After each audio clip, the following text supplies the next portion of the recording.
اسرائیل کی غزہ میں وحشیانہ بمباری 24 گھنٹے میں 700 فلسطینی شہید کر ڈالے۔ غزہ میں پناہ گزین کیمپوں پر بمباری۔ الفلوجہ ٹاؤن فضائی حملے میں غزہ کے نامور سائنسدان سفیان طیبہ شہید۔ خان یونس میں اسرائیلی بمباری سے 6 عمارتیں تباہ ہو گئیں۔ قطر کا رہائشی منصوبہ حمد سٹی بھی ملیا میٹ کر دیا۔ لائیو کوریج کے دوران بمباری سے گھر تباہ ہوتا دیکھ کر ترک ٹی وی کی صحافی رو پڑی۔ عمارت کے ملبے میں پھنسی 18 خواتین اور بچوں کو نکال لیا گیا۔ اسرائیل کی فلسطینیوں کو خان یونس سے نکل جانے کی وارننگ۔ اسرائیل نے غزہ کو بچوں کا قبرستان بنا دیا۔ 3 روز سے جاری اسرائیلی حملوں میں 60 بچے شہید، سینکڑوں زخمی ہوئے۔ بمباری کے باعث بچے خوف زدہ۔ حماس کے اسرائیل پر راکٹ حملے جاری۔ اسرائیل نے 2 فوجیوں کی ہلاکت کی تصدیق کر دی۔ اسرائیل کا جنگ بندی کے لیے مذاکرات سے انکار۔ قطر سے مذاکراتی ٹیم واپس بلا لی۔ اسرائیلی وزیر دفاع کہتے ہیں حماس کے پاس اب بھی 15 خواتین اور 2 بچے ہیں۔ حماس کی تردید، کہا یرغمالیوں میں اسرائیلی مرد اور فوجی ہیں، بمباری رکنے تک مذاکرات نہیں ہو سکتے۔ امریکی نائب صدر کاملا ہیرس کہتی ہیں غزہ میں بہت سے بے گناہ فلسطینی مارے گئے، وہاں سے آنے والی تصاویر اور ویڈیوز تباہ کن ہیں۔ حماس اور اسرائیل کے درمیان جنگ بندی کی کوشش، فرانسیسی صدر قطر پہنچ گئے۔ امیر قطر سے ملاقات۔ فرانسیسی صدر نے کہا حماس کو ختم کرنے کا مقصد 1 دہائی تک لڑائی کا سبب بن سکتا ہے۔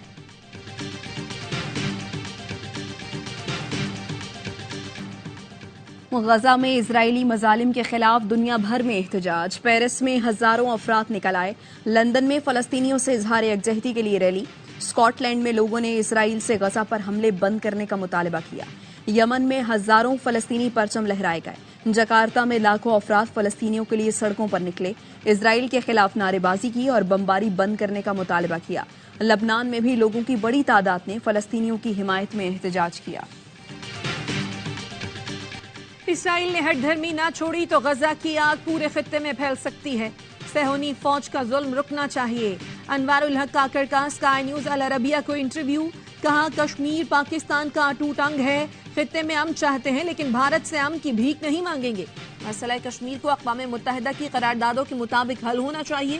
بولے افغان مہاجرین کی 50 سال تک میزبانی کی، اب یہ قومی فریضہ ہے کہ اپنے ملک میں آنے جانے والوں پر نظر رکھیں۔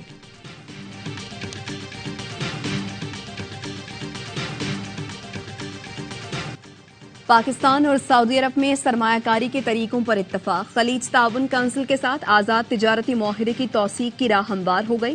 نگراں وزیر اطلاعات مرتضی سولنگی کہتے ہیں پاکستان اور خلیج تعاون کونسل میں آزاد تجارت کا معاہدہ 19 سال سے زیر التوا تھا۔ 15 سال میں جی سی سی کا کسی ملک کے ساتھ یہ پہلا تجارتی سرمایہ کاری معاہدہ ہوگا۔ نگراں وزیر تجارت گوہر اعجاز نے ٹویٹ کیا، معاہدے میں سرمایہ کاری کو حتمی شکل دینے پر کام کر رہے ہیں۔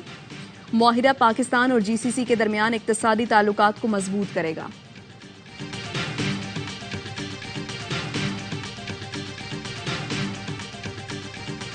نئے پی ٹی آئی چیئرمین 2022 میں پی ٹی آئی میں آئے۔ 1 سال میں زرداری صاحب کا تراشا ہیرا اتنا پسند آیا کہ اپنی کرسی حوالے کر دی۔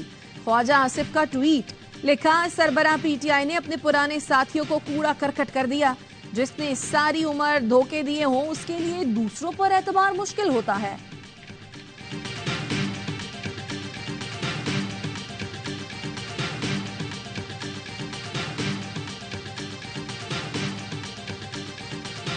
مسلم لیگ نون نے لاہور کو ہی پاکستان سمجھ لیا ہے۔ پیپلز پارٹی کو چھپنے یا دھاندلی کر کے اقتدار میں آنے کی ضرورت نہیں، ہمارے پاس دکھانے کے لیے کارکردگی ہے۔ پیپلز پارٹی کے رہنما شرجیل میمن کی پریس کانفرنس۔ کہتے ہیں سندھ جیسی صحت کی سہولتیں پورے ملک میں نہیں، نون لیگ کے دوست کوئی ایک اسپتال بتا دیں جو انہوں نے بنایا ہو۔ پیپلز پارٹی نے ملک کو ایٹمی طاقت بنایا، میزائل ٹیکنالوجی دی۔ سی پیک کے خالق بھی آصف زرداری ہیں۔ شرجیل میمن کے ایم کیو ایم اور نون لیگ کے اتحاد کو 0 حاصل 0 قرار دے دیا۔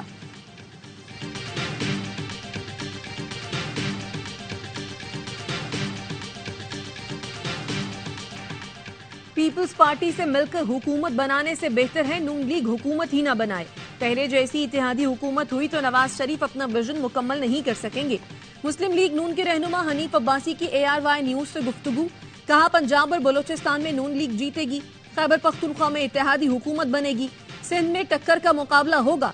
بلاول بھٹو نے شہباز شریف سے متعلق اخلاق سے گری باتیں کی، انہیں شوباز کہا، آپ بھی سندھ ٹھیک کر کے شوبازی کر لیں۔